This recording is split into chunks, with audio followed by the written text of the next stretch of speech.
지난 10일 대전의 한 학교에서 교사의 손에 숨진 고 김하늘 양 사건과 같은 비극을 막기 위해 정치권이 하늘이법 입법을 추진하고 있습니다.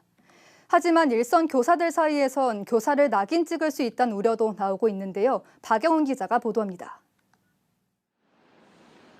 1학년 초등학생이 가장 안전해야 할 학교에서 교사의 손에 숨진 고 김하늘 양 사건. 더 이상 이와 같은 비극이 생기는 걸 막기 위해 정치권에선 가칭 하늘이법이 필요하다는 공감대가 형성됐고 여야 의원들은 관련 법안을 잇따라 발의했습니다. 입법 예고된 하늘이법 관련 내용을 살펴보면 교원의 질환 사실을 알게 될 경우 질환교원심의위가 이해 당사자 등의 의견을 듣고 해당 교원을 휴직 또는 면직할 수 있도록 했습니다. 또 교원의 심각한 교육활동 장애가 우려되면 본인 의사와 상관없이 강제로 학교장이 6개월까지 해당 교원의 휴직을 요청할 수 있게 됩니다. 교원이 중대한 질환으로 교육활동에 지장을 줄 경우에 학교장이 교육감에게 즉시 보고하도록 했습니다. 하지만 일선 교사들 사이에선 법안이 악용돼 또 다른 교권 침해로 이어질 수 있다는 우려의 목소리가 나오고 있습니다.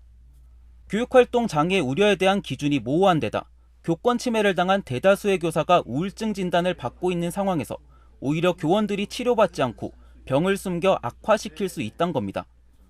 교사들은 가벼운 정신질환을 숨겨 치료 시기를 놓칠 수 있으며 학부모나 일부 관리자가 해당 교사가 마음에 들지 않는다는 이유로 중증 정신질환자로 낙인 찍을 수 있어서 다수의 선량한 교사가 피해를 입을 수 있습니다.